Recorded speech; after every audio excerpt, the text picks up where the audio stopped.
Hello, bonsoir à tous. Normalement, vous devez nous entendre maintenant. Donc, enchantée, je suis Shannon, Community Manager chez Picture. Et ce soir, je suis avec Antoine. Salut Antoine. Salut Shannon. Donc, Antoine, qui est directeur de Protector Winters France. On est ravis d'avoir cette petite conférence ce soir, ce premier Digital Talks sur le sujet de la mobilité et du climat. Donc, dans le cadre de la campagne de Pau, qui est objectif moins 57%. Donc, ça, Antoine va vous en parler plus longuement tout à l'heure.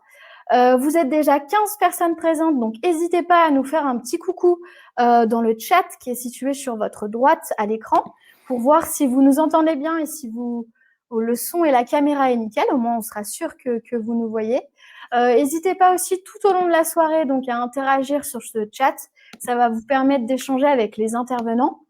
Donc ce soir, on a la chance d'avoir avec nous Aurélien, Loïc et Flo.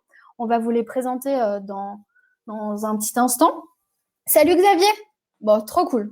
Xavier nous dit qu'il nous entend, donc c'est nickel. Merci en tout cas à vous d'être présents et puis d'être intéressés par ces sujets. C'est vraiment l'opportunité d'échanger tout ça, d'échanger ensemble sur ces sujets avec des experts. On est vraiment trop content de pouvoir le faire. Et puis on est aussi content chez Picture d'être partenaire de Protector Winter France et puis de pouvoir avancer et faire bouger les choses ensemble. Ce que je vous propose, c'est en attendant que tout le monde se connecte, je vais vous passer une petite vidéo d'1 minute à peine. Ça va pouvoir permettre aux gens de tout le monde d'arriver. Donc, c'est une petite vidéo picture et puis on se retrouve tout de suite après.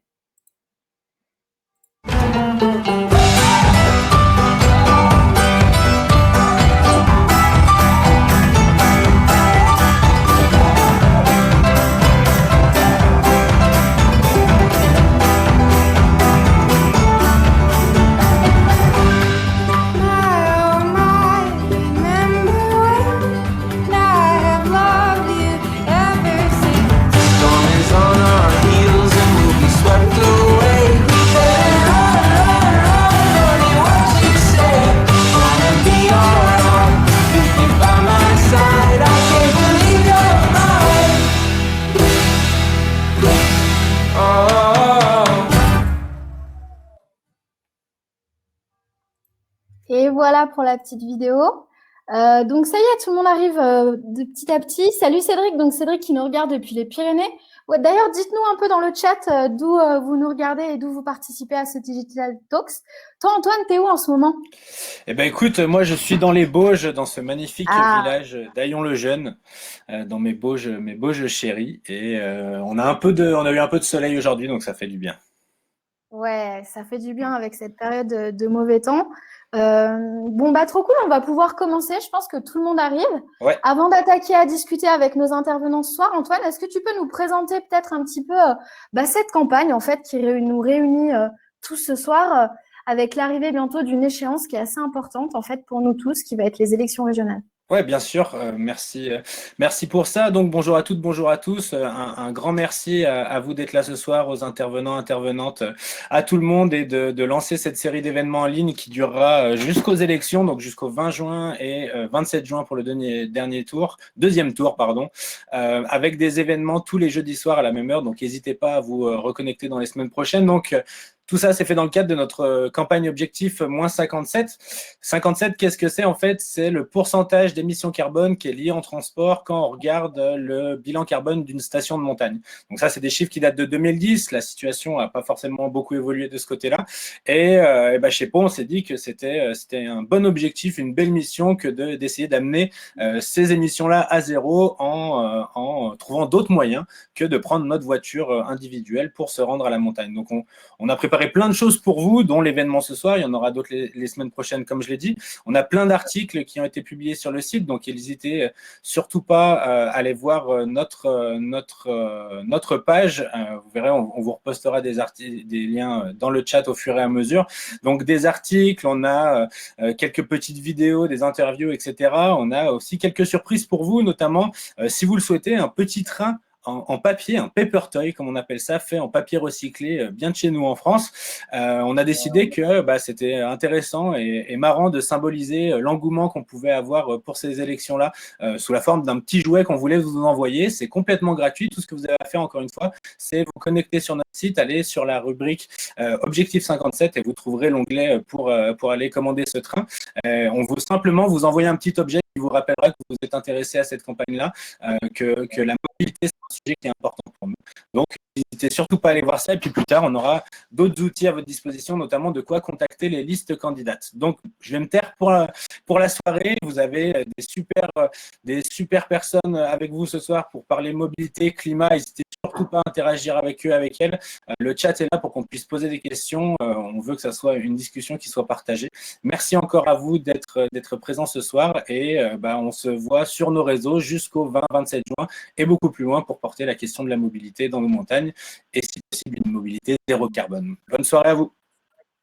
Merci Antoine pour ce descriptif de votre campagne. D'ailleurs, on vous a mis, vous allez voir, il y a des pop-up qui vont apparaître tout au long de la soirée. Vous avez un premier pop-up qu'on vient de mettre avec le descriptif de la campagne sur le site de Pau, où il vous suffit de cliquer sur plus d'infos.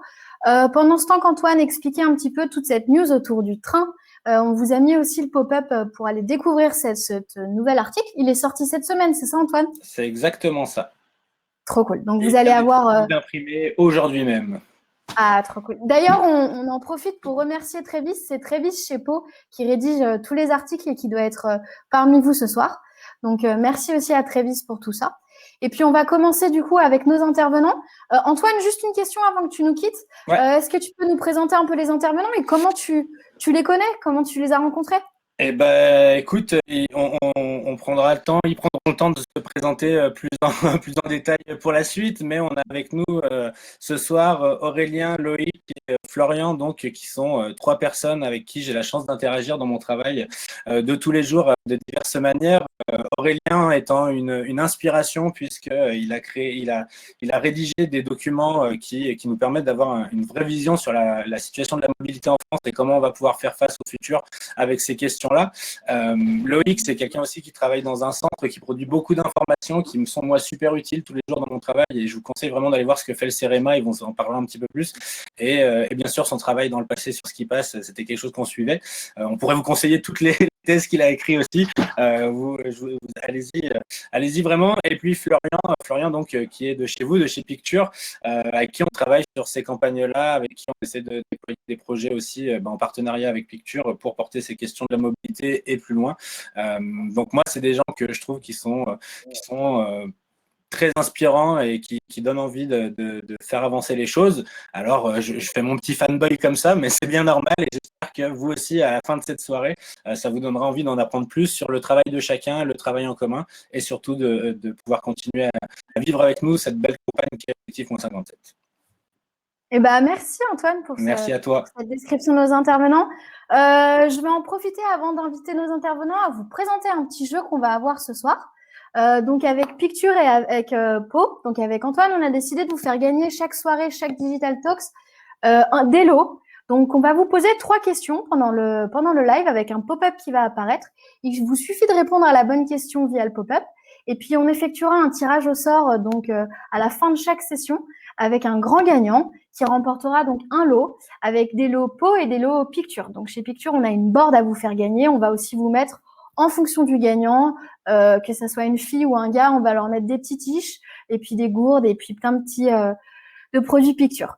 J'en profite du coup pour inviter nos intervenants. Donc on va commencer par inviter donc Flo qui travaille avec moi chez Picture, qui est donc notre responsable développement durable chez Picture.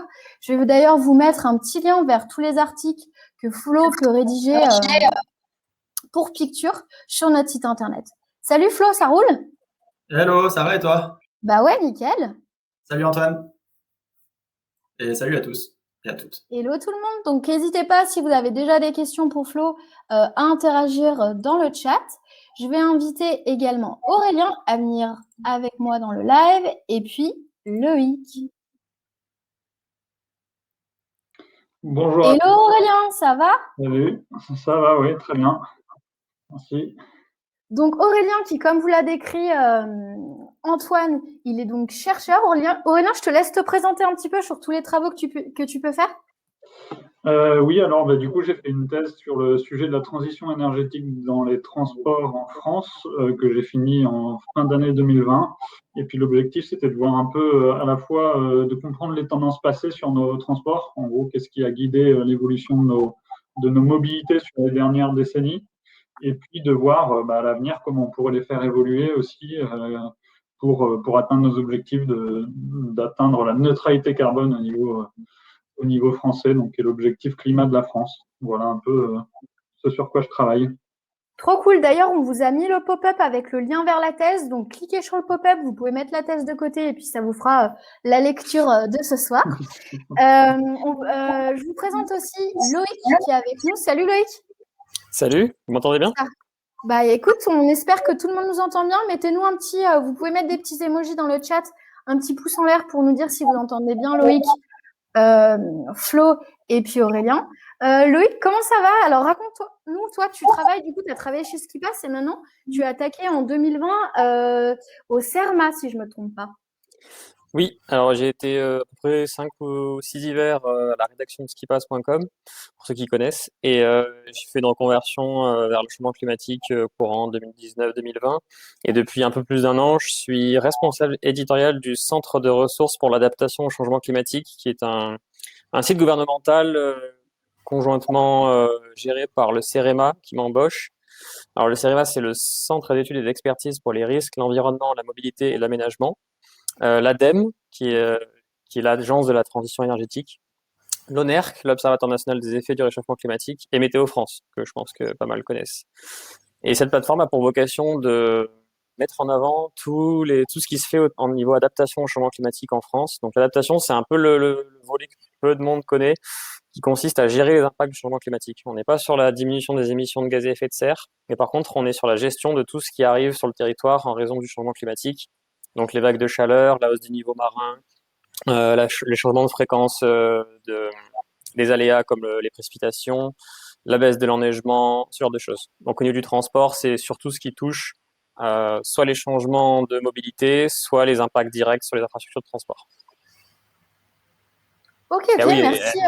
Et je collabore aussi de temps en temps, vu que je suis toujours journaliste pour des médias, et notamment la revue Les Passeurs qu'on a lancée il n'y a pas très longtemps, qui traite de l'avenir des territoires de montagne. Carrément. D'ailleurs, on vous le conseille, on n'a pas le lien pop-up, mais n'hésitez pas à vous renseigner sur cette revue qui est très intéressante, notamment sur toutes les problématiques de montagne. Donc, ce qui nous rejoint un petit peu tous ce soir, ça va être justement toute cette problématique de mobilité avec un expert en mobilité, un expert en réchauffement climatique autour de la montagne. Flo, actuellement, si on peut revenir là-dessus, c'est quoi le constat au niveau des émissions et de la problématique de mobilité en montagne? Eh ben, bonjour à tous et à toutes. Au niveau de la montagne et du sujet de la mobilité, et donc on parle bien ici de stations de montagne et pas forcément de stations de ski, ce qui serait trop réducteur, c'est qu'on est sur le problème à l'échelle d'une station ou à l'échelle d'un territoire de montagne est le même en fait qu'à l'échelle nationale, c'est-à-dire que le transport arrive numéro 1 dans le bilan carbone, soit du coup national, soit d'une station. Donc voilà un problème qui est identique, ce qui est quelque chose d'assez particulier au cas français. Donc c'est moins vrai à l'échelle européenne ou à l'échelle mondiale, parce qu'on a des sujets comme l'électricité, comme l'énergie, comme la chaleur qui en général prennent le dessus en termes d'émissions de gaz à effet de serre. Donc en France, voilà, cas à peu près spécial. Et en fait, ce qui est problématique, c'est que sur ces 30 dernières années, le secteur des transports est le seul secteur dont les émissions ne baissent pas. Elles sont en stagnation, voire elles augmentent. Donc ça, c'est un gros problème, bien sûr, à l'heure où on doit réduire nos émissions. Donc on est capable de réduire les émissions de gaz à effet de serre de tous les autres secteurs en France. Alors je dis pas qu'on est dans les ordres de grandeur de réduction qu'il faudrait atteindre, mais au moins il y a des réductions qui sont constatées dans l'agriculture, dans le secteur de l'énergie, dans l'industrie, au niveau des bâtiments, et pas au niveau des transports. Donc Aurélien pourra en parler bien plus précisément que moi, mais du coup voilà un peu où on en est.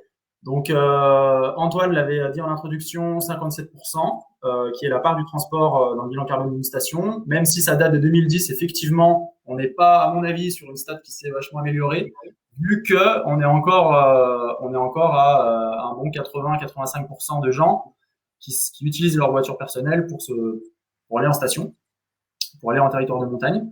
Donc dans le cadre de ces régionales, on se dit que c'est un sujet majeur. À l'échelle nationale, transport problème numéro 1. À l'échelle de quasiment toutes les régions françaises, le transport apparaît aussi comme le premier pôle d'émission. Et les régionales, c'est un super moment en termes d'événements politiques pour prendre part à cette problématique et tenter d'apporter des solutions. Et il y a un super article de Protector Winters sur leur site qui en fait explique l'importance et l'influence que peut avoir des décisions régionales sur ces problématiques de transport.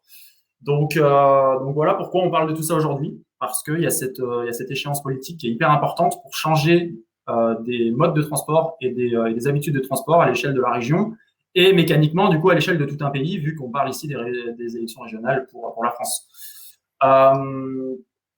Voilà ce que je pouvais dire de manière succincte et je pense qu'Aurélien pourra largement mieux décrire le problème du transport en France avec ce qui s'est passé dans le passé et qu'est-ce qui nous attend dans le futur et pourquoi ça stagne de manière générale. Carrément, c'est ce que j'allais dire. On vous a déjà posé la première question, du coup, comme Flo l'a abordé dans le chat, n'hésitez pas à répondre pour remporter les lots. Il y a Trévis aussi dans le chat qui vous a partagé le lien des passeurs dont parlait Loïc, donc ça c'est cool. Aurélien, ouais, est-ce que tu peux nous parler un peu de l'évolution de ces dernières années, de la problématique transport, comme te le demandait Flo? Je peux vous faire ça. Je vais même mettre quelques éléments PowerPoint si ça vous convient. Et Carrément. Si jamais vous voyez bien mon écran. Oui. Ouais, alors moi c'est nickel. Dites-nous dans le chat si vous voyez bien l'écran. Trop cool. C'est tout. Bon, je vais partir du principe que c'est bon, puis vous me dites s'il y a un problème, bien sûr. Alors, du coup, je vais montrer quelques graphiques ou quelques éléments un peu pour comprendre l'évolution de ces dernières décennies. On va prendre même pas mal de recul avec quelques premiers éléments sur les variables clés de nos mobilités. En fait, on peut regarder les comportements de mobilité sur plusieurs types disons, d'éléments différents ou de variables de nombre de déplacements, par exemple, qu'on fait par jour et par personne, de temps de transport qu'on a par jour et par personne, ou de kilomètres qu'on peut faire par jour et par personne. Et on peut regarder ces variables-là, comment ils ont évolué depuis un bon 2 siècles, depuis 1800, en gros, à un moment où on n'avait quasiment que la marche à pied à disposition. Et aujourd'hui, bien sûr, on est passé à des modes de transport très différents. Mais ce qui est intéressant à regarder sur cette période-là, c'est qu'il y a deux variables qui ont très peu bougé. En gros, les temps de transport sont restés assez stables depuis maintenant 2 siècles, en gros, même davantage encore. On est à peu près en moyenne sur la population à 1 heure par jour et par personne de temps de transport. Donc ça, après, il y a des variations au sein de la population qui peuvent être assez importantes et on est plutôt sur une légère tendance à l'augmentation de ces temps de transport, mais voilà, on est sur une stabilité quand même assez importante sur longue période de ce type de variables et dans plusieurs pays du monde aussi, avec des niveaux de développement assez différents. On retrouve souvent ce chiffre-là. Et puis un autre chiffre qu'on retrouve pas mal comme quelque chose d'assez stable au cours du temps, c'est le nombre de trajets qu'on peut faire par jour et par habitant qui, au sein de la population, en moyenne, est à peu près à 3-4 déplacements par jour et par personne. 3-4 trajets, en gros, si on fait un aller-retour, ça fait 2 trajets. Donc ça, c'est quelque chose qui est resté aussi assez stable au cours du temps. Et comme on a les deux, les temps de transport qui sont à peu près autour d'1 heure par jour et le nombre de trajets autour de 3 à 4 trajets par jour, ça veut dire que chaque trajet au quotidien, en moyenne, fait à peu près 15 à 20 minutes. Et ça, c'est valable pour les différents modes de transport. Donc, en général, un trajet en marche à pied, à vélo ou en voiture, c'est toujours à peu près dans cet ordre de grandeur-là. Sauf qu'après, par contre, les modes de transport n'ont pas forcément tous la même vitesse. Et ce qu'on a vu, en tout cas par le passé, ce qu'on a eu comme évolution très forte depuis 1800, c'est que par contre, les kilomètres par jour et par personne, eux, ils ont été multipliés en gros par 10. Donc à l'époque, en 1 heure de transport, si on se déplaçait en marche à pied, on devait faire à peu près autour de 4 km par jour et par personne en moyenne. Et aujourd'hui, on est plutôt autour de 50 km si on on cumule les déplacements du quotidien et les déplacements à plus longue distance, y compris voilà, les départs en vacances et les trajets en avion qui peuvent être faits, etc. Donc, il y a eu une explosion des kilomètres parcourus. Tout ça qui a été fait à temps de transport constant avec un nombre de trajets constant. Donc ça nous indique qu'en fait, ce qui a évolué pour permettre une demande de transport des kilomètres parcourus qui explose de cette manière-là, c'est que la vitesse moyenne de nos mobilités, elle a été multipliée par 10 à 12. En gros, on est passé à des modes de transport plus rapides. Donc, au lieu de la marche à pied qui est, disons, à 4 km/h et qui permet en 15-20 minutes, disons, de faire à peu près 1 km, ben, on est passé à la voiture qui, en moyenne, est plutôt à 40-50 km/h et qui, du coup, nous permet de faire en 15-20 minutes beaucoup plus de kilomètres, plutôt une dizaine de kilomètres, 10-15 km par trajet en moyenne. Et du coup, pareil, la distance moyenne des déplacements, du coup, a été aussi multipliée par 10 à 12 sur cette période. Donc ça, c'est voilà, quelques premiers éléments, un peu de contexte sur les variables qui ont beaucoup bougé par le passé et celles qui ont un peu moins bougé. Si on regarde toujours sur ces trois variables clés, donc les kilomètres par jour, le nombre de trajets ou les temps de transport, on peut regarder entre les différents modes de transport nos temps de transport, nos trajets, nos kilomètres parcourus, est-ce qu'ils sont plutôt faits à pied, en voiture, en avion, etc. Et ce qu'on voit, c'est que quels que soient les types de critères qu'on regarde, en tout cas, la voiture domine largement. Donc, on est à peu près entre 62% pour les temps de transport et 68% pour les kilomètres parcourus. Et après, en fait, la marche à pied, finalement, même si on en parle assez peu, en fait, c'est un peu le mode de transport oublié en général des politiques publiques, encore plus même peut-être que le vélo, même si on a beaucoup tardé avant de se préoccuper de ce mode-là récemment. La marche à pied, en fait, c'est le deuxième mode de transport en temps de transport et en nombre de trajets, donc autour de 20% à peu près. Et après, il y a des modes de transport très rapides et qui font des très longues distances, qui en nombre de trajets, comme l'avion, en gros, fait très peu de trajets en nombre de trajets. Par contre, c'est des trajets qui sont très lointains, donc en nombre de kilomètres parcourus et du coup aussi en émissions, c'est quand même assez loin d'être négligeable. Et puis voilà, les transports en commun, on est plutôt autour d'une quinzaine de pourcents ou un peu moins selon les critères du nombre de kilomètres ou le nombre de trajets ou temps de transport en France. Et du coup, pour en dire un petit peu plus sur l'évolution de ces kilomètres parcourus par personne, pour vous montrer un peu un graphique sur des estimations de ces kilomètres parcourus, ça c'est le nombre de kilomètres parcourus par jour et par personne depuis 1800. Donc au début, comme je le disais, on était autour de 4 km par jour.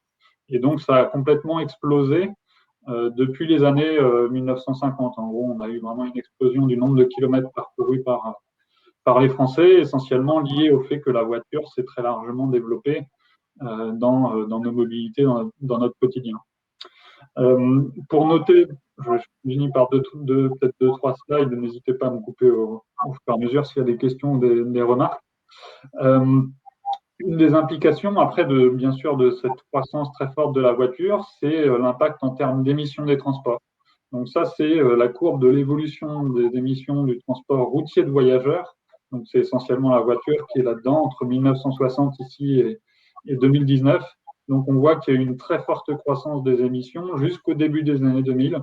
Donc depuis, on est plutôt sur des émissions un peu constantes ou en légère baisse, mais vraiment pas très fortement. Et comme ça a été dit tout à l'heure, par rapport à 1990, par contre, on est à des émissions toujours plus élevées. Sur le transport, cette fois-ci, de marchandises routiers, de même, ça a beaucoup augmenté jusqu'à un pic juste avant d'ailleurs la crise de 2008. Et après, sur les autres modes, sur le ferroviaire, il y avait encore du charbon en 1960 dans le ferroviaire, donc les émissions étaient plus élevées qu'aujourd'hui. Sur le maritime, à un moment aussi, on avait des trafics qui étaient plus émetteurs qu'aujourd'hui. Et puis sur les émissions du transport aérien, elles ont augmenté de manière assez régulière quand même quand on prend en compte aussi le transport aérien international dans cette courbe. Du coup, si on cumule l'ensemble de ces émissions, on arrive à cette courbe-là où il y a eu une sorte de pic un peu au début des années 2000, mais on est encore sur des baisses pour l'instant depuis ce début des années 2000 qui sont très faibles, ou plutôt même des émissions assez constantes sur les dernières années. Et voilà, ce qui domine beaucoup en termes de proportion des émissions, c'est essentiellement le transport routier et puis aussi la part du transport aérien qui est croissante ces dernières années, ces dernières décennies. Et puis, un dernier élément là-dessus sur l'explication de ces émissions, c'est essentiellement lié au fait que le secteur des transports est très dépendant au pétrole. Donc, en gros, ça, c'est les différents types d'énergie, les consommations d'énergie des transports entre 1960 et 2017. Et ce qu'on peut voir, donc, c'est que ces consommations d'énergie, elles ont augmenté. C'est pour ça qu'on a eu une hausse des émissions. Et puis que quasiment l'ensemble des consommations d'énergie, c'est du pétrole.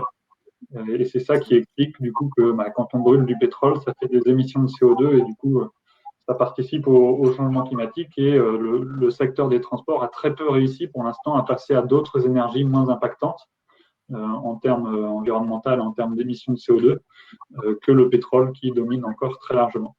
Donc on pourra revenir un peu après sur plutôt se projeter vers l'avenir sur les moyens de réduire cette dépendance au pétrole et réduire les émissions. Mais voilà, je vais m'arrêter là dans un premier temps sur cette première partie. Merci beaucoup Aurélien, c'est déjà très très intéressant. Loïc ou Flo, est-ce que vous avez des questions pour Aurélien? N'hésitez pas aussi dans le chat à poser des questions sur les sujets qui viennent d'être abordés par Aurélien. Vous avez une question les gars? Moi, j'en ai plein, mais peut-être se garder pour un peu plus tard.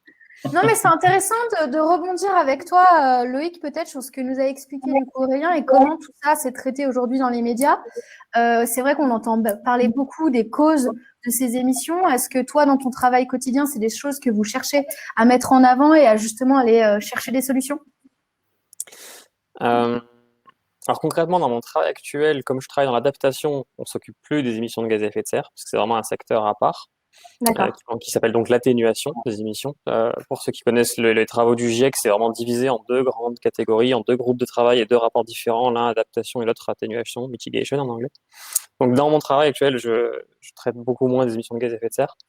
Mais en tout cas, en journalisme, le mémoire que j'ai rendu essayer de traiter, d'analyser la façon dont les médias traitaient du changement climatique en montagne.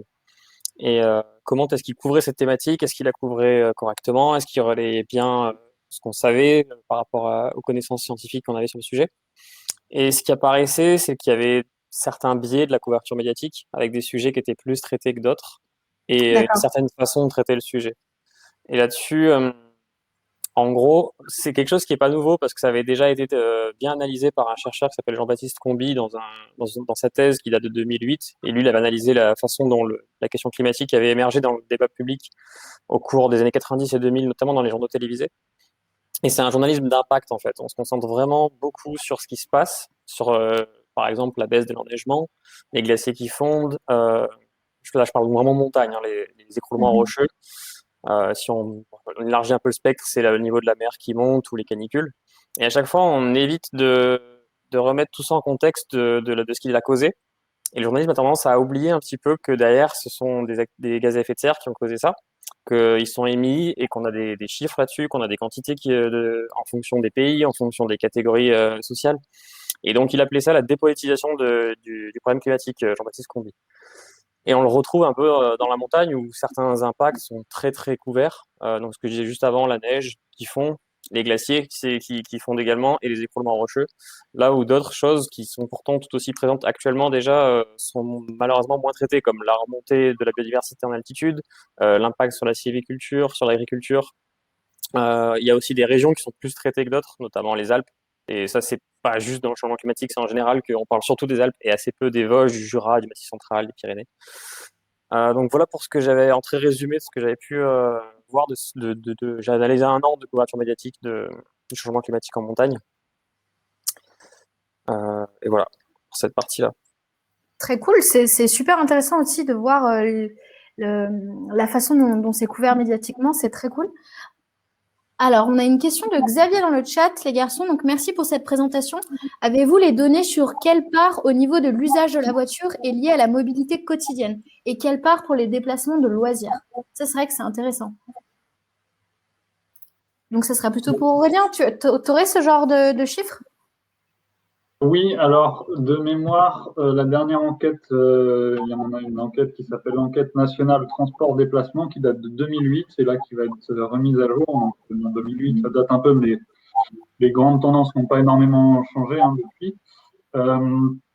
on était de mémoire sur 70% des kilomètres parcourus en voiture qui étaient faits au quotidien. En gros, sur des déplacements en tout cas inférieurs à 80 km. Et après, le 30% qui était sur des déplacements voilà, à plus longue distance. Pardon, j'ai dit 60% et 40% du coup des kilomètres à plus longue distance.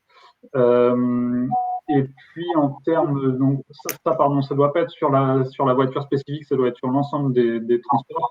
Et en termes d'émissions, c'était à peu près dans les mêmes ordres de grandeur. En gros, il y a plutôt 2 tiers sur le quotidien et 1 tiers sur la longue distance. En ordre de grandeur, c'est ça. J'ai peur de confondre. Il y a un rapport de 60-40% sur les kilomètres et sur les émissions. Et sur les émissions, ça doit être 70% pour le quotidien et 30% sur la longue distance. D'accord. Okay. On espère, Nicolas, Là, que ça répond à ta question. C'est intéressant aussi, les garçons, vous avez peut-être vu dans le chat, on a un débat du coup avec Antoine et Nicolas qui échangent sur le sujet du coup des élections et puis un peu cette campagne qui nous rassemble tous ce soir. Est-ce que peut-être Flo, tu veux intervenir là-dessus? C'est Nicolas qui posait la question. Est-ce que vous pensez réellement que derrière cette élection et derrière les hommes politiques, on peut trouver des solutions? Quels sont les enjeux du coup en fait derrière cette campagne? La campagne des régionales. Ouais. Eh ben, il y a quelque chose que disait Loïc que moi j'aime bien, c'est que le sujet il a trop été dépolitisé, alors qu'il faudrait qu'il soit complètement politisé, donc politique, et que ça passe par des mesures qui doivent être prises, et ces mesures-là doivent être majeures. Et il y a un exemple que j'aime bien donner à chaque fois, c'est le train. On aimerait bien sûr qu'il y ait beaucoup plus d'options en train, mais surtout que les gens prennent plus le train. Et en fait, ce que j'aime bien dire, c'est qu'on n'attend pas que les gens, si tu veux, deviennent écolos et que tout le monde fasse des efforts pour prendre le train. On attend à ce que le train devienne la solution la plus facile à laquelle on ait accès et la plus abordable. Et en fait, ça, une fois que ça sera compris et que les gens l'auront identifié comme solution la plus facile et la plus abordable, ils prendront le train. Et en fait, ces gens-là ne seront pas devenus écolos, mais par contre, d'un point de vue portefeuille, d'un point de vue pratique, d'un point de vue de leurs habitudes, c'est le nouveau geste qu'ils feront. Et encore une fois, je dis, ils ne seront pas devenus écolos. Ça sera seulement pour eux devenu un des moyens de transport les plus simples. Et en fait, cette espèce d'influence de grandes mesures au niveau national, donc l'État, et au niveau des compagnies de chemin de fer comme la SNCF, cette influence que ce binôme peut avoir peut ensuite justement influencer une large partie de la population. Et en fait, ils feront les bons choix sans même s'en rendre compte. Et c'est un peu partout, si tu veux, c'est un peu comme ça dans plein de secteurs. Au niveau de la consommation, bien sûr qu'il faut la réduire, mais le reste de la consommation sur plein d'articles différents se fera toujours, même si voilà, je dis encore une fois qu'il faut la réduire. Et du coup, la consommation qu'il reste, eh ben c'est notamment, moi je trouve, largement aux entreprises et à l'État de faire leur part, pour qu'en fait, malgré eux, sans s'en rendre compte, les gens fassent les bons choix de consommation.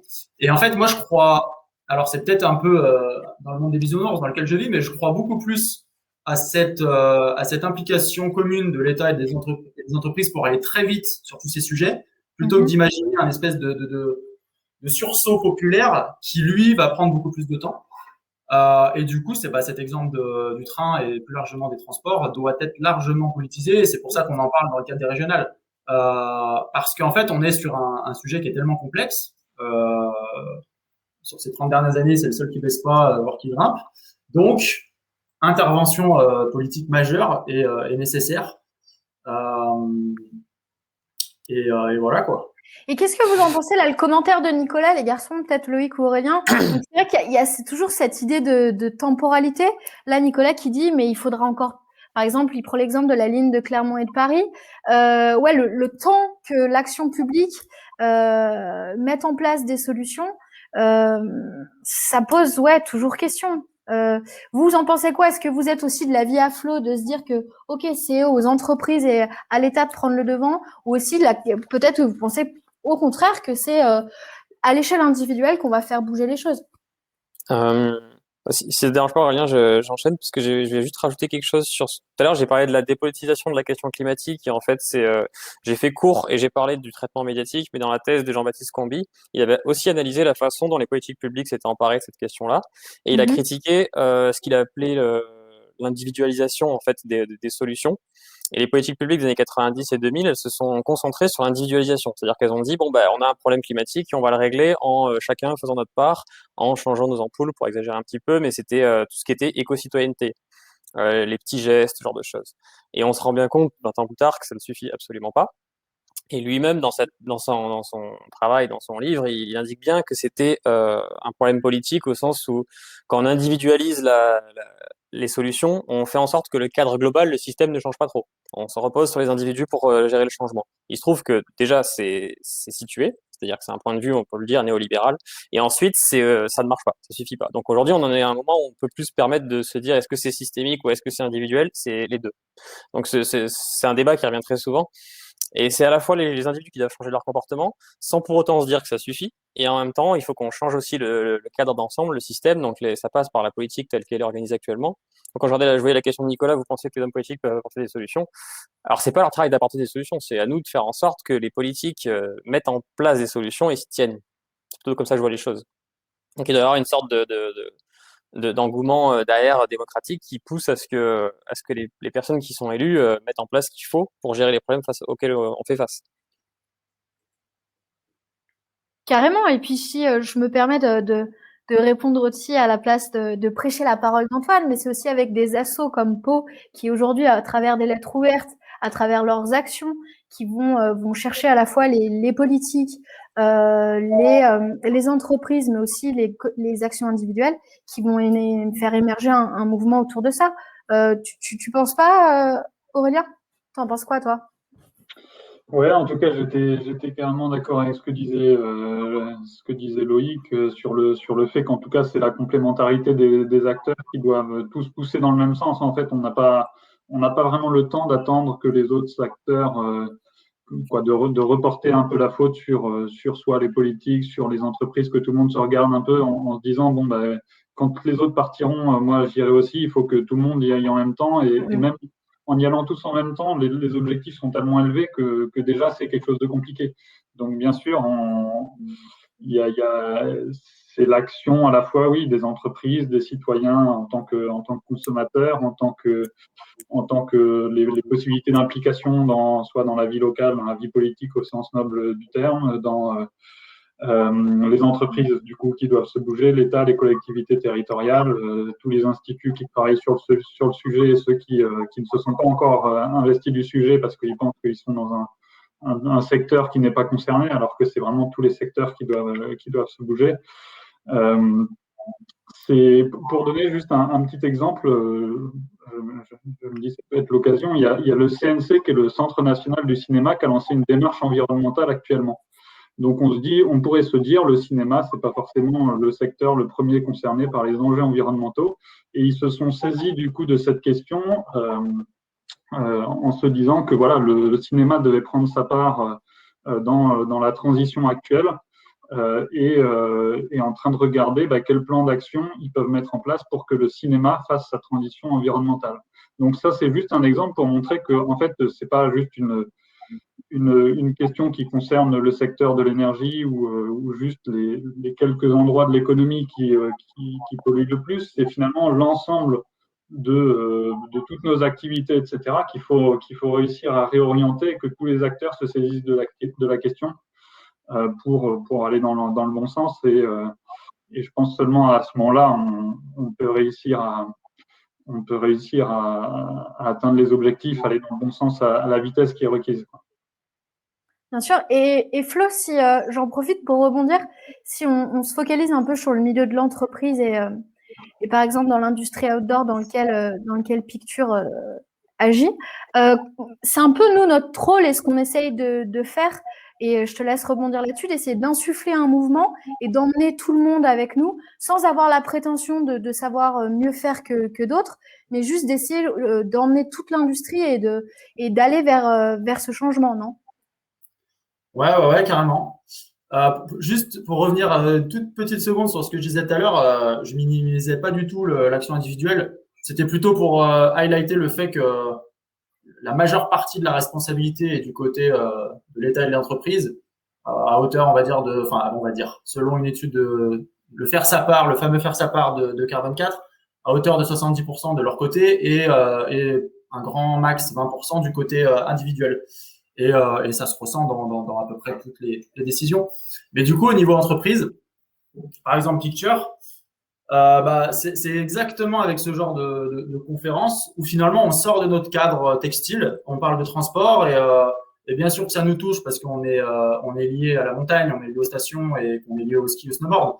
Mais finalement là on parle d'un sujet qui est tellement majeur et qui nous touche dans la vie de tous les jours que ça va largement au-delà du ski, du snow, des stations et de Picture. Mais on trouve que voilà, on a une communauté, on aime bien parler de tout ça. Et aujourd'hui, c'est le transport parce qu'il y a les régionales, mais demain, ça peut être autre chose. Moi, dans mon métier, tout m'intéresse dès que c'est lié à l'énergie, au climat et à ce côté, comment on lutte contre tout ça. Donc, voilà, au niveau des employés, au niveau des athlètes, au niveau de la communauté, on aime un peu sortir de notre zone de confort textile. Et d'ailleurs, quand on creuse au niveau des émissions du textile, on se rend compte finalement qu'on n'est ni plus ni moins connecté à des grandes problématiques mondiales, comme par exemple la production d'électricité.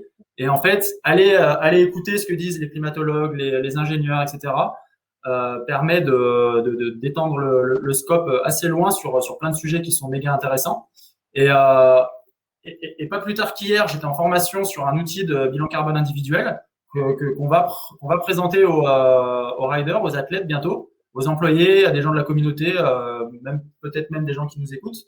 Et en fait, je trouve ça trop cool que nous, en tant qu'entreprise, donc moi, je vais être formateur sur ces petits ateliers, enfin animateur plutôt. Je trouve ça très cool qu'en tant qu'entreprise, on puisse faire, entre guillemets, monter en compétence tout le monde sur des sujets de la vie de tous les jours. Se chauffer chez soi, se déplacer, ses biens de consommation, etc., etc. Et du coup, qu'on ne parle pas que de textile. Donc,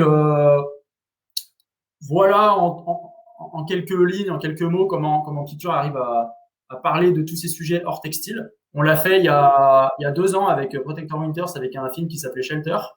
Donc un film avec nos skieurs, nos snowboarders de la Picture Family sur comment on arrive à se déplacer dans les Alpes pour aller rider en faisant du train, notamment en Suisse, et un maximum de transports en commun, notamment en France. Et on se rend compte que ça marche, quoi.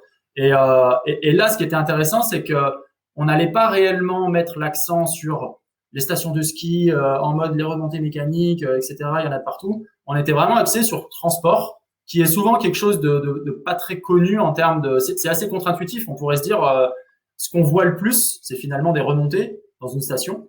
Et finalement, c'est devenu tellement normal presque de prendre sa voiture parce que c'est tellement facile. Et il y a une telle liberté liée à ça que finalement, on avait presque oublié que ça causait la majeure partie des émissions. Donc, bref, voilà, en tant qu'entreprise, comment on arrive à parler de tout ça.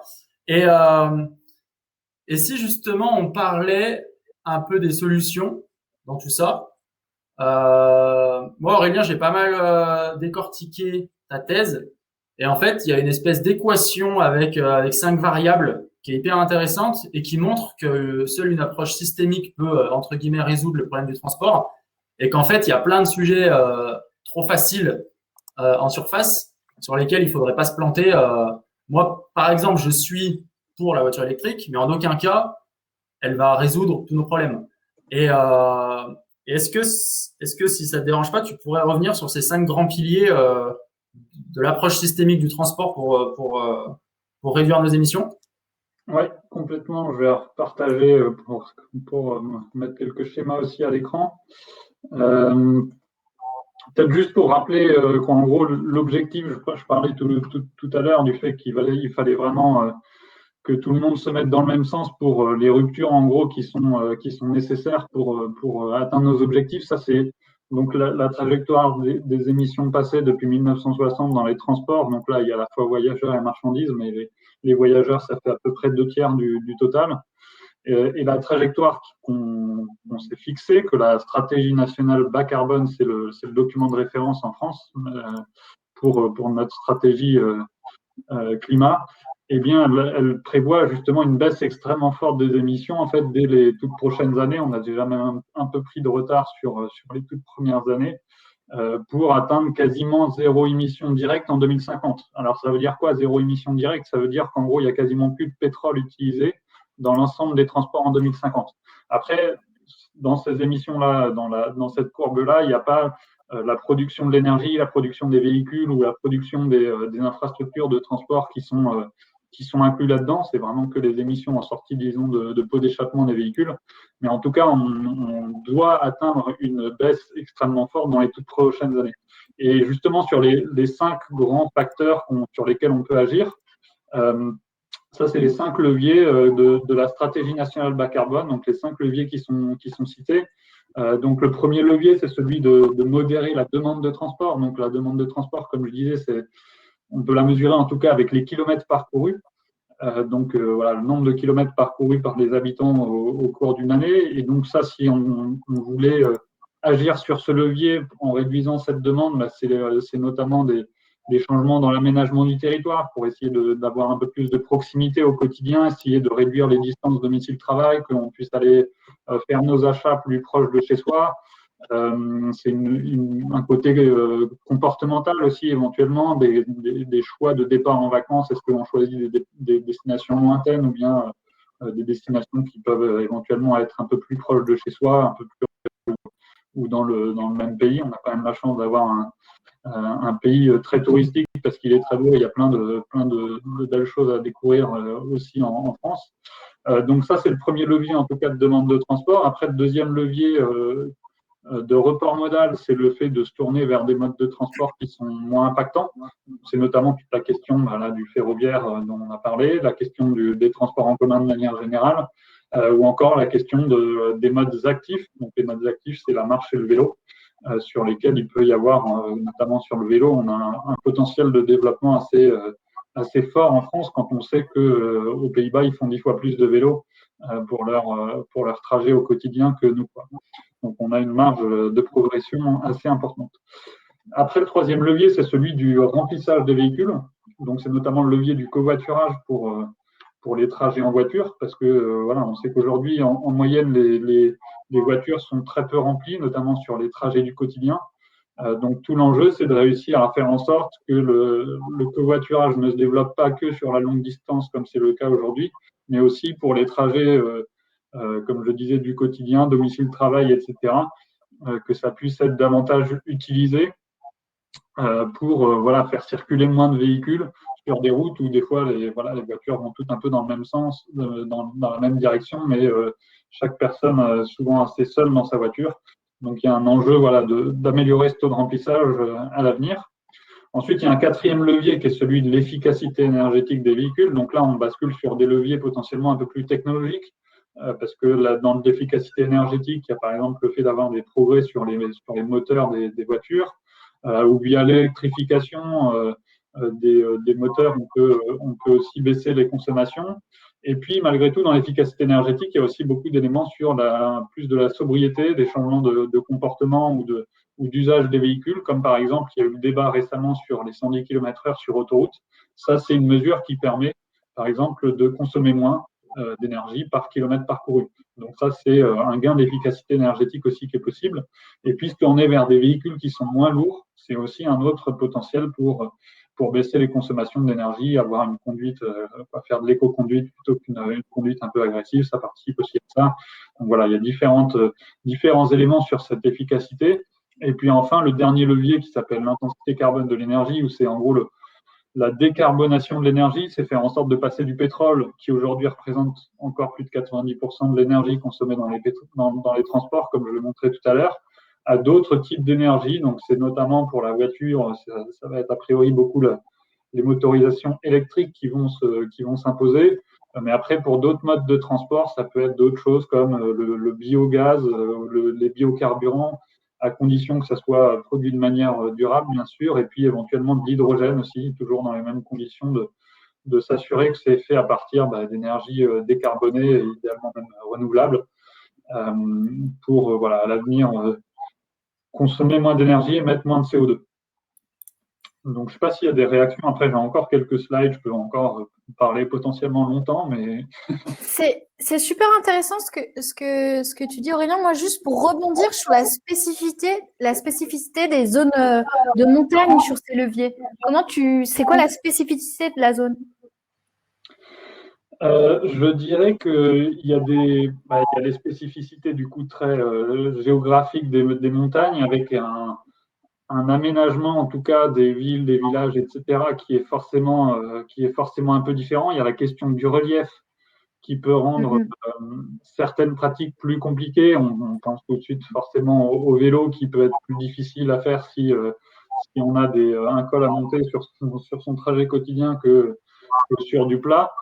Mais après, aujourd'hui, on a aussi la question de l'arrivée, en tout cas, du vélo assistance électrique, qui prend quand même un essor assez impressionnant, des systèmes de location longue durée ou des aides à l'achat qui sont possibles, qui peuvent vraiment encourager la pratique. Et ça, du coup, ça permet même dans des zones avec un relief assez marqué, de pouvoir utiliser le vélo sans forcément beaucoup se fatiguer ou sans arriver tout transpirant au bureau, si jamais c'est le trajet du quotidien. Donc ça, il y a des possibilités là-dessus. Après, il y a la question de la météo, forcément, si on est un peu en altitude, de savoir à quel point on est sur une météo qui est quand même suffisamment agréable pour faire du vélo une bonne partie de l'année. Et après, je pense qu'aujourd'hui, en tout cas, il me semble que, à moins d'avoir des trajets dans les grandes vallées, en gros, dans les grandes vallées où il y a quand même quelques lignes ferroviaires dans certaines grandes vallées selon les zones montagneuses où il y a voilà, une ligne de train. C'est vrai que sinon, les transports en commun, je pense, sont quand même moins développés dans ces zones-là, un peu comme dans les zones rurales. Il y a une dépendance de la voiture qui est très forte. Et à ce moment-là, il faut voir, à mon avis, dans un premier temps, est-ce que les flux de transport sont suffisants pour développer du covoiturage. Par exemple, je ne sais pas s'il y a des personnes qui sont du côté de Chambéry et qui connaissent le système qui a été mis en place par Ecov, où là, l'idée, c'est d'essayer de faire du covoiturage un peu dynamique. L'idée, c'est qu'on a des panneaux lumineux sur le bord des routes sur lesquels on peut inscrire à quelle destination on veut aller, et les automobilistes qui passent peuvent voir est-ce qu'ils vont à la même destination en regardant sur le panneau, et puis s'arrêter, prendre une personne qui est finalement un peu entre du covoiturage et de l'autostop. Donc ça, c'est des systèmes qui pourraient se développer à l'avenir.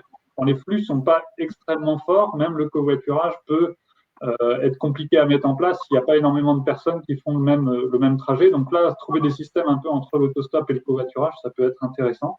Et puis si après, vraiment, on sait que même on n'a pas envie de faire du covoiturage ou j'en sais rien, si vraiment on est sur des trajets où a priori on est seul, eh bien on peut se dire qu'on peut passer à d'autres types de véhicules que la voiture qu'on connaît aujourd'hui. Et ça, c'est une des slides que je pensais éventuellement montrer après. Mais c'est le fait qu'en fait, il y a tout un tas de véhicules qu'on connaît très peu aujourd'hui, qui sont des modes qu'on peut appeler intermédiaires entre le vélo classique et la voiture. Et ces modes-là, ils pourraient répondre à un certain nombre de besoins de transport, avec les avantages que ces modes-là, en général, bon, ils sont très divers, hein, mais ils ont des consommations de matière et d'énergie qui sont bien plus faibles qu'une voiture, parce qu'ils sont bien plus légers, notamment.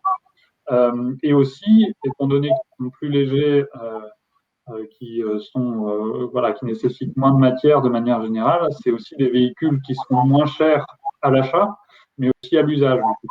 Donc ça peut être intéressant aussi d'avoir ce type de véhicules mis en place, même pour faciliter l'accès à la mobilité des personnes qui n'ont pas des moyens très, très élevés, et qui aujourd'hui sont un peu prisonniers d'un système voiture, un système qui est fait pour les déplacements en voiture, et qui est un système qui coûte cher, en fait, qui est un système qui coûte cher en termes d'impact sur la société, en termes de besoins d'infrastructures, d'entretien d'infrastructures lourdes, etc., mais aussi d'impact financier pour les usagers, en termes d'achat de carburant, mais aussi d'achat du véhicule. Ça, c'est une grosse partie des coûts de mobilité.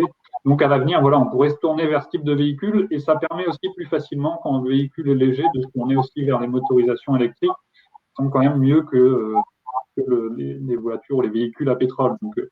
Donc voilà, c'est un ensemble en tout cas, il y a un ensemble de possibilités. Après, il faut vraiment réussir à adapter les types de solutions aux usages qui sont constatés, et puis aux évolutions des usages qui sont aussi possibles à l'avenir. C'est sûr que modes-là aujourd'hui sont très peu développés. Il faut réussir à se projeter un peu dans le temps pour se dire, mais il faut qu'on construise un système de mobilité qui laisse de la place à ce type de véhicule-là.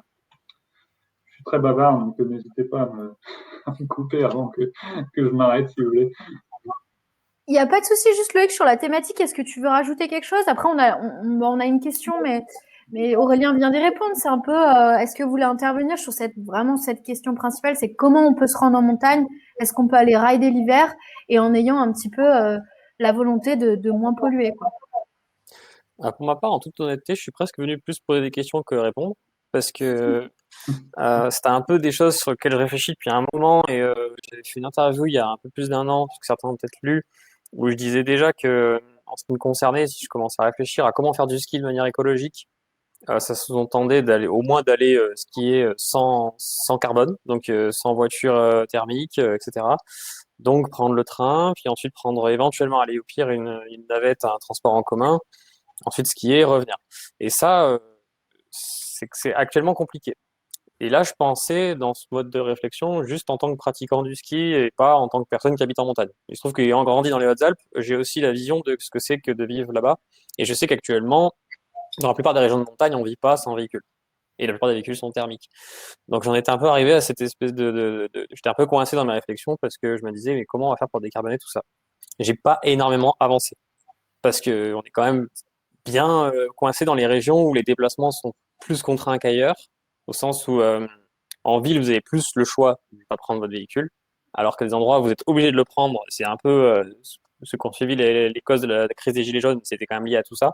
Parce qu'il y a des personnes qui n'ont pas le choix, ils sont obligés de prendre leur véhicule pour aller faire des courses, pour aller travailler, et tous les jours. Et la montagne en fait partie, comme les zones rurales. Et, et notamment la dépendance du tourisme à la venue des touristes, qu'ils soient en véhicule thermique ou en avion.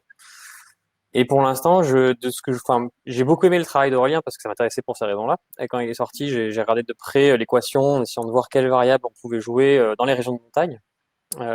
Il se trouve que je pense que la décarbonation, on va dire technologique, est une des malheureusement meilleures clés qu'on ait pour vraiment se déplacer, parce que là, au terme je vois pas trop le report modal se faire vite et rapidement en montagne, hélas. Je vois pas trop non plus le covoiturage se développer de manière folle, parce que comme disait Aurélien, le potentiel est assez limité. Donc il reste la demande, j'irai dessus, c'est-à-dire moins se déplacer, et décarboner au maximum par les moteurs. Donc là, je sais pas ce qu'Aurélien t'en penses de cette vision-là. C'est un peu une vision limite pessimiste sur le transport en montagne et la décarbonation, mais pour l'instant, en tout cas, j'en suis un peu arrivé à ces conclusions. C'est pas, il y a rien d'évident en tout cas, et il y a des évolutions à faire sur. Moi, j'utilise souvent un peu la dichotomie entre les moyens de sobriété, donc de changement de comportement au sens large, d'aménagement du territoire qui peuvent nous permettre de nous déplacer autrement de manière générale. Donc on peut rentrer là-dedans la demande de transport, justement le report modal, le développement du covoiturage, le fait de se tourner vers des véhicules plus légers, etc. Mais il y a aussi toute la question en effet technologique qui heureusement peut nous permettre aussi de moins impacter, même dans des cas où la dépendance à la voiture est difficile voilà, à surpasser, quoi, parce que c'est vrai que dans des zones reculées où il n'y a pas de flux suffisant pour mettre du transport en commun ou même du covoiturage, où le vélo est compliqué, etc., bon, bah, il y a quand même des besoins de déplacement. Aujourd'hui, en fait, notre territoire s'est tellement construit autour de la voiture, et nos modes de vie se sont construits autour de la voiture, qu'aujourd'hui, si on veut réussir à continuer à avoir un mode de vie intégré dans la société actuelle qui s'est construite autour de ça, bien, des fois, on peut se retrouver dans cette dépendance et du coup, bah, toujours avoir ces besoins de déplacement qui doivent être faits. S'ils doivent être faits en voiture, bah, de manière la moins impactante possible. Donc, il y a comme je le disais, le covoiturage quand c'est possible. Sinon, se tourner éventuellement vers des véhicules plus légers si on pense que ça peut être des véhicules qui peuvent nous permettre de satisfaire la majorité de nos déplacements au cours de l'année. Puis, si jamais sur des déplacements plus longue distance, eh bien, on a besoin d'un autre véhicule, bah, ça peut être à ce moment-là l'autopartage qui peut être pris en compte, justement le train, parce que sur la plus longue distance, on est plus facilement utiliser les transports en commun. Et puis après, voilà, la question technologique de se dire, bah, sinon, essayer de passer à l'électrique qui, même si c'est clairement pas une solution parfaite, même en termes de CO2 ou sur d'autres impacts environnementaux. En tout cas, en termes d'émissions de CO2, l'ordre de grandeur aujourd'hui en France, c'est à peu près 3 fois moins d'émissions en analyse de cycle de vie. Donc, c'est en prenant l'usage du véhicule, mais aussi, bien sûr, la production du véhicule électrique, etc. Donc, on est quand même 3 fois moins émetteur en ayant un véhicule électrique qui est utilisé de manière assez intense, donc avec un usage assez classique par rapport à une voiture thermique. Donc, ça reste quand même quelque chose de moins impactant comparé à la voiture au pétrole. Et si on veut à l'avenir éviter que ces voitures électriques, en tout cas, soient trop impactantes, il faut notamment avoir des véhicules qui ne soient pas trop gros, des batteries qui ne soient pas trop grosses, parce que c'est notamment sur la construction de la batterie que l'impact environnemental est beaucoup concentré. Donc, ça veut dire changer un peu les comportements de mobilité un minimum pour que l'on ne cherche pas tous à avoir des batteries qui permettent de faire 600 km, alors que 600 km, c'est utile sur une part extrêmement infime des trajets qu'on peut faire en voiture au cours d'une année. Carrément, dites-nous en commentaire, vous, si par exemple vous allez rider un petit peu partout en France, si vous avez des solutions, pour quelles solutions vous avez opté. Flo, de ton côté, je sais que déjà chez Picture, on est partenaire de la station des Arcs. Il y a Antoine qui abordait un peu la solution des Arcs, c'est assez intéressant. Je sais que toi aussi, de ton côté, tu essayes d'accompagner la station de Laclusa vers cette discussion et vers ces solutions. Je vous mets d'ailleurs en petit pop-up le lien vers la conférence de la semaine prochaine. On sera avec le directeur de l'Office de tourisme de Laclusa et puis une personne aussi de l'Office de tourisme de Pau-Pyrénées. On va aborder ces sujets avec eux, ça peut être intéressant. Flo, toi là-dessus, avec les stations, comment tu abordes les solutions? Quelles sont les solutions envisagées? Vers quoi on peut aller? Et d'ailleurs, il y aura aussi la mairie d'Annecy sur le prochain talk. Exactement. Et ouais, tu fais bien de me le rappeler. Des discussions qui seront hyper intéressantes entre la plus grande ville la plus proche de Laclusa et donc Laclusa qui sera aussi présent. Donc des discussions qui vont être top et qui vont devoir continuer par la suite. Bien sûr, ça va pas être l'idée de juste tchatcher pendant 1 heure. Mais en gros, moi, clairement, je me suis pas mal inspiré de tout le travail d'Aurélien sur cette partie liée à Laclusa.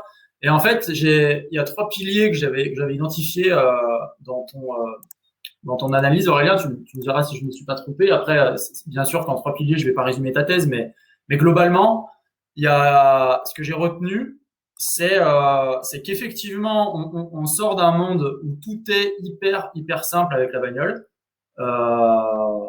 et on veut aller vers un monde où finalement, ça va être un peu plus compliqué. Et bien sûr, si ça avait été plus simple, on l'aurait inventé avant. Donc en fait, il y a ce système voiture très simple qu'il faut petit à petit déconstruire. Et en fait, en même temps, intensifier les modes alternatifs pour qu'on puisse à la fois mettre des bâtons dans les roues gentiment, tout en offrant une solution dans le même temps. Et ce qui fait que la réaction typique, j'imagine, d'un usager, c'est de se dire putain, là, ils me font chier. Ah, mais tiens, heureusement, ils me mettent une solution alternative en place. Bah, tiens, on va la tester. Et en fait, le potentiel de cette solution, si elle est bien faite, si elle est pratique, si elle te permet d'avoir accès à des choses auxquelles tu n'avais pas accès avant, fait que cette espèce de connexion en mode on t'emmerde, mais on t'offre une solution, tu te dis, bon, bah, ok, je vais le tester. Mais et donc, bref, j'avais identifié ces 2 piliers, déconstruire le système voiture, intensifier les modes alternatifs. Donc là, on est sur ce fameux report modal. Et après, on est sur un énorme pilier qui consiste à changer les mentalités. Et ça passe par des événements, par du marketing, par ce qu'on est en train de faire, par de la formation, par l'éducation en université, en école. Et donc ça, c'est un travail de longue haleine et aussi sur cet aspect médiatique hyper important dont citait Loïc, pour que en fait on puisse avoir dans les médias des discours qui soient clairs et qui soient fondés. Et en fait, ça me fait penser à l'intervention du boss d'Airbus dans le Quotidien il y a pas longtemps, qui était hyper optimiste par exemple sur l'hydrogène pour les avions. Et donc bien sûr que lui il va un peu défendre son bout de gras. Et en fait, ce que je trouvais dommage sur cette sphère médiatique, c'est que il y avait pas de, si tu veux, de réponse en face sur le plateau télé pour lui dire, il me semble que au niveau des ordres de grandeur, ça va peut-être pas passer, que vous êtes un peu limite. Et en fait, suite à cette intervention, donc lui, où il était très optimiste sur le potentiel avion zéro carbone 2030, 2035, notamment avec de l'hydrogène. Donc, sous-entendu, pas juste un avion, mais peut-être décarboner la flotte entière d'Airbus qui probablement ne veut pas réduire la part de l'aérien, voire même il voudrait croître. Il y a un article qui a été fait dans la foulée sur le site de Bon Pote avec un ingénieur qui s'appelle Maxence, pardon. Et en fait, il disait, si on veut remplacer la totalité du kérosène utilisé actuellement par Airbus, enfin, ou à l'échelle de la France sur des déplacements du territoire, voire même, on imagine que le secteur va croître. Donc, si on veut remplacer ce kérosène par de l'électricité, parce que c'est comme ça qu'on produit de l'hydrogène, ça équivaudrait à rajouter environ 20 000 éoliennes ou 16 réacteurs nucléaires. Donc, ça, par exemple, c'est quelque chose qui, voilà, dans le quotidien, il y a peut-être 2 millions de personnes qui écoutent le boss d'Airbus. En aucun cas, tu peux te dire, ah ouais, en fait, l'hydrogène, uniquement pour l'aérien, ça nécessiterait en plus 19 000 éoliennes ou 17 réacteurs nucléaires. Parce que bien sûr que là, on se dit, mais attends, mais on veut aussi électrifier les transports, on veut aussi électrifier les bâtiments, on veut aussi sortir du gaz, même si en France, il y en a pas beaucoup qui restent. Donc, rajouter, on se rend compte que parfois, ça bloque un peu. Et donc là, le rôle des médias, il est hyper majeur là-dessus. Et donc, je reviens sur mon pilier de changer les mentalités. Vraiment un méga taf à faire là-dessus, qui vient du coup accompagner le système voiture à déconstruire. Donc là, par exemple, c'est des zones piétonnes, c'est des zones à 30, c'est des parkings qui deviennent un poil plus lointains quand t'es pas en covoiturage. C'est des petits trucs comme ça où tu te dis, ou des zones qui deviennent interdites de telle heure à telle heure. Et si tu intensifies en même temps les modes alternatifs, du transport en commun, des choses qui marchent, on peut imaginer par exemple pouvoir prendre son forfait de ski directement dans le bus qui t'amène le plus proche possible de télécabine. Et voilà. Donc c'est une vision systémique des choses. Et en fait, les 5 piliers, donc là, pas sur enfin bref, les 5 plus 3, on peut dire comme ça, mais l'équation tout à l'heure du CO2 que présentait Aurélien, on se rend compte qu'il faut agir sur plein de choses. Donc peut-être que sur des territoires de montagne reculés, comme disait Loïc, attendre une amélioration technologique sur la voiture électrique, c'est ce qu'il y a de mieux à faire. Mais par contre, en aucun cas, ça doit régir l'ensemble du territoire. Et sur d'autres zones, notamment citadines, là, le report modèle est hyper intéressant. La place sur les modes actifs est hyper intéressante aussi. Donc bref, vision systémique et complexe vers laquelle on veut aller versus la très grande facilité de l'essence, du pétrole et de la voiture individuelle. Donc forcément que c'est pas simple, mais c'est l'histoire quoi. Il faut y aller.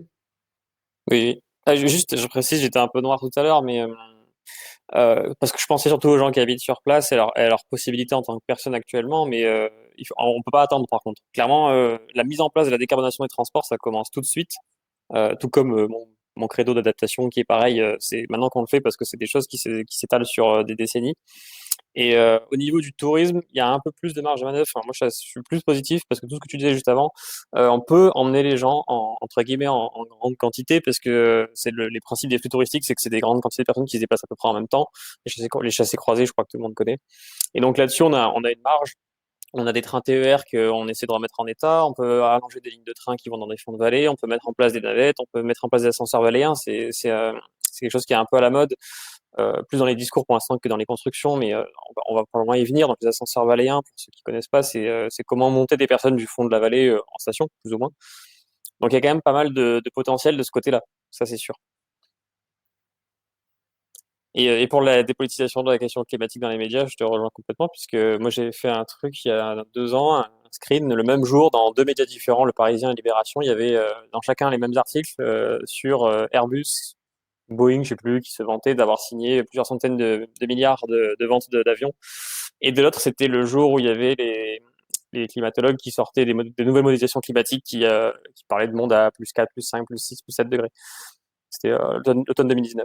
Et dans le média, ça se retrouve plus ou pas au même niveau, parce que c'est pas les mêmes pages, évidemment, mais c'est publié dans le même endroit. C'est concrètement, il n'y a pas de de comparaison. On n'en dit pas que l'un est logique et l'autre non, etc. C'est mis comme c'était deux nouvelles séparées. Aurélien, est-ce que tu veux réagir là-dessus? Sinon, n'hésitez pas à nous mettre des dernières questions en commentaire. En tout cas, dans le chat, on a eu des débats intéressants avec des chiffres qui sont sortis. Je ne sais pas si vous avez eu les garçons, au niveau des enquêtes et puis l'intention vraiment, par exemple, de la personne qui vient skier l'hiver d'utiliser des transports alternatifs. On a vraiment des réponses assez disparates. Si vous avez des infos là-dessus, n'hésitez pas à interagir. Et Aurélien, si on peut terminer aussi, on avait cette thématique de se dire quelles sont les solutions que peut avoir d'un point de vue plus global avec cette année 2050 dans le viseur. Si tu veux terminer là-dessus, n'hésite pas. Ouais, j'avais quelques slides un peu plus techniques après sur les travaux de thèse. Je sais pas si vraiment c'est ce qui passionnera le plus. Après, je suis d'accord en effet aussi sur le côté, il y a les mobilités quotidiennes, les déplacements de courte distance, etc. Et selon l'endroit où on vit exactement et les types de trajets qu'on peut avoir, des fois la dépendance à la voiture est c'est très difficile de s'en extirper. Après, je pense qu'il y a des zones, même en montagne, par exemple dans des villes à la montagne, où il y a parfois déjà un relief qui peut être limité, une altitude qui peut être suffisamment limitée pour qu'il n'y ait pas non plus de la neige sur plusieurs mois dans l'année. Et du coup, avoir des mobilités alternatives, dont par exemple le vélo qui peut se développer assez fortement par rapport à son état aujourd'hui.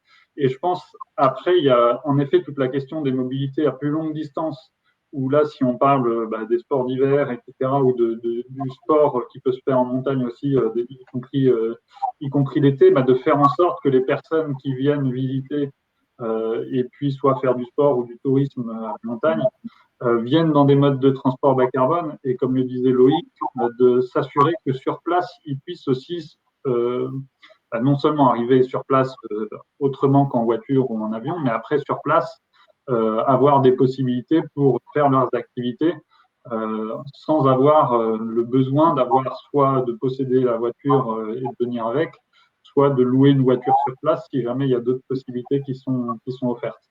Et je pense que moi, après, je suis pas montagnard et du coup, je dois prendre un peu plus de recul par rapport à vous qui connaissez mieux le sujet que moi.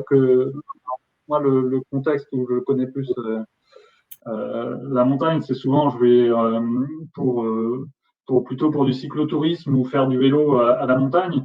Et je suis toujours assez étonné de voir, en tout cas, y compris dans les routes de col, de montagne, etc., en pleine nature, les nuisances qu'il peut y avoir aussi liées au système automobile ou au système des transports motorisés. Et je pense qu'on pourrait aussi agir sur certains leviers, avoir en tête qu'il y a tout un tas de co-bénéfices aussi à essayer de se sortir du système actuel. Donc, il y a en effet une exigence climatique qui est très forte, mais il y a beaucoup d'autres nuisances liées à des transports au transport qu'on a actuellement. Et si je reprends, quand on se balade par exemple à vélo dans l'école et qu'on a des motos qui accélèrent à fond à côté de soi, c'est à la fois un problème en termes de sécurité, c'est des questions en termes de bruit, ça veut dire qu'on peut se retrouver en pleine nature et puis entendre quand même les bruits de moto à plusieurs centaines de mètres, voire plusieurs kilomètres. Et puis c'est des questions de pollution atmosphérique aussi, de se retrouver dans un endroit naturel où on peut avoir l'envie, le droit de respirer un air qui est sain aussi. Donc je pense qu'il y a aussi ces aspects-là de se dire si on essaie un peu de sortir du modèle du tout voiture, il y a aussi d'autres espaces qu'on peut réinvestir si jamais on ne laisse pas autant de place à la voiture, que ce soit dans nos villes, mais même au sommet d'écoles ou dans des espaces sur lesquels la voiture est reine et sur lesquels des fois il y a des flux tellement importants qu'il pourrait y avoir, comme le disait Loïc, des navettes qui sont mises en place, d'autres modes alternatifs qui pourraient être fortement encouragés. Et je pense qu'il y a une question des co-bénéfices à mettre en avant aussi, qui peuvent être importants et qui peuvent inciter justement aussi à essayer d'agir dans ce sens-là, au-delà de la question climatique qui est complètement majeure, mais sur lesquelles, d'un point de vue personnel, au moment où on fait des actions, on voit moins d'intérêt personnel important. Donc il y a moyen aussi d'aller chercher d'autres, je pense, d'autres co-bénéfices pour nous encourager à ces actions. Et ça me paraît important pour encourager les gens à changer et puis à se dire qu'on va y trouver un bénéfice aussi au-delà de l'impact climat. Merci beaucoup, merci Aurélien pour ces infos. C'est vrai que dans le chat, il y a Cédric qui nous dit que la situation estivale, elle est d'ailleurs plus inquiétante que la situation hivernale parce que on a peut-être moins de solutions de mobilité dans les stations l'été. C'est vrai que c'est pas mal. C'est intéressant de souligner ça. Je voulais juste terminer avant de clôturer cette conférence.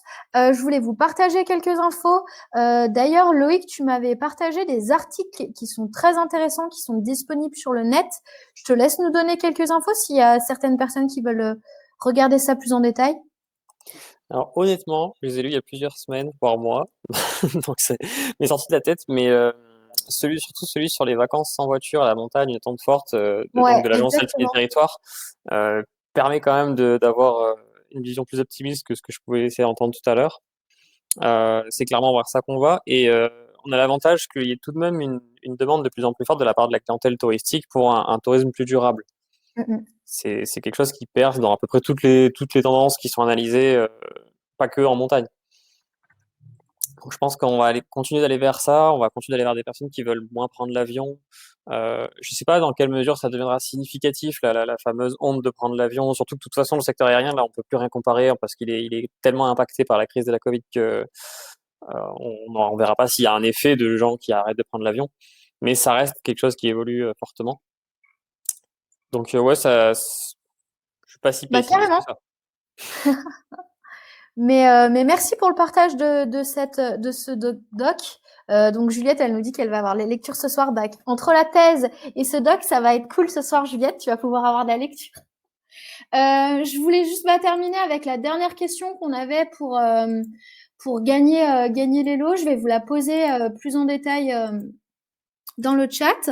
Je voulais terminer aussi en parlant un petit peu de Pau. On les remercie d'avoir permis de faire cette conférence ce soir et puis de nous avoir avec vous, Aurélien et Loïc. Merci beaucoup pour votre présence.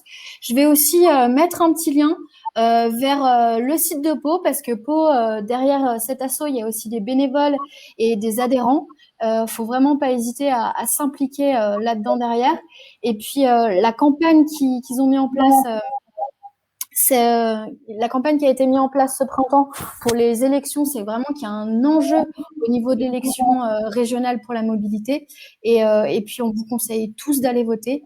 Je remercie aussi Flo qui nous a parlé aussi un peu des actions chez Picture. Les garçons, je vais mettre la question dans le chat. N'hésitez pas à clôturer avec les infos que vous voulez.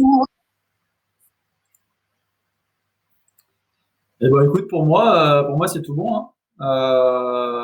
Hyper cool de partager cette scène digitale avec Loïc Aurélien.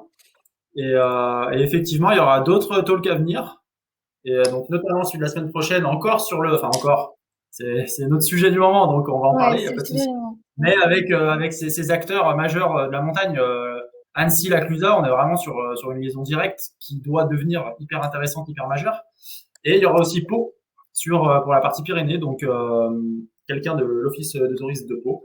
Donc on va être bien entouré pour continuer à parler mobilité dans le cadre des régionales. Ouais, je vous repartage le lien pour vous inscrire pour les prochaines conférences. Il vous suffit de cliquer sur le pop-up. Je voulais aussi terminer, j'ai oublié de le partager, Loïc, partager un petit peu le CERMA, le site, pour voir un petit peu si des personnes cherchent de l'info plus précisément. Si tu veux nous en dire quelques mots, Loïc, je te laisse la parole. Eh bien, le CEREMA, c'est un institut public à la base de gestion des risques qui était très qualifié sur tout ce qui est infrastructure, notamment transport, bâtiment. Et ces dernières années, il a commencé à se diriger de plus en plus vers la question environnementale, puisque le fait est qu'on est dans une crise écologique qui le nécessite. Et aujourd'hui, il est de plus en plus spécialiste des questions d'adaptation au changement climatique, de résilience, et c'est un institut qui est aussi très ancré dans les territoires, qui est assez décentralisé. Et là-dedans, donc moi je suis employé du CEREMA parce qu'il s'occupe comme je disais au début, du Centre de ressources pour l'adaptation au changement climatique, qui est un autre site gouvernemental qui recense tout ce qui se fait en adaptation en France, des documents de référence pour faire de l'adaptation, pour élaborer des stratégies, et d'autres exemples d'initiatives et projets locaux d'adaptation au changement climatique. Donc, pour donner un ordre d'idée, en montagne, par exemple, c'est comment gérer la transition du tourisme. Ça reste de l'adaptation, puisque c'est essentiellement dû à l'impact du changement climatique. Merci beaucoup pour tout ça. Aurélien, merci à toi aussi d'avoir été présent et merci de nous avoir partagé cette thèse. Et puis, n'hésitez pas vraiment, comme le dit Antoine, à en parler autour de vous de ces conférences. L'objectif, c'est vraiment de faire ça à la cool et de discuter un peu de tous ces sujets tous ensemble. C'est un débat très intéressant. Et puis, on n'est pas là pour… c'est vraiment échanger et pas vous dire qui voter. Au contraire, c'est juste prendre conscience de l'importance de ce vote. Et puis, Picture est très fier d'être partenaire de Protect Winter derrière ces conférences. Et puis, comme le disait un peu Flo, de simplement, parmi les solutions, c'est aussi d'en parler tous ensemble. On est tous passionnés de la montagne. J'en suis sûre que vous aimez tout autant que moi. Et Flo, je le sais, il adore faire du splitboard et rider. Vous pouvez aller le suivre sur Instagram parce qu'il est à la recherche de ses 1000 followers. Et il va y arriver. Il va y arriver. J'ai oublié de mettre le pop-up, mais la prochaine fois, je vous le promets, il va y arriver. Ouais, mais bref, je me fais conférence sur conférence et ça augmente pas, quoi. Donc, à un moment donné, je Ça va le faire. Et ouais, on est tous passionnés de montagne et puis cette thématique autour de la mobilité, autour de la montagne et puis avec Pau, elle est très intéressante. Et puis c'est très cool. Merci encore à vous. Bonne soirée à vous tous. Et puis à la prochaine, Loïc et Aurélien. Merci pour tout. Merci à vous. À bientôt. À la prochaine. Ciao. Merci. Ciao. Salut.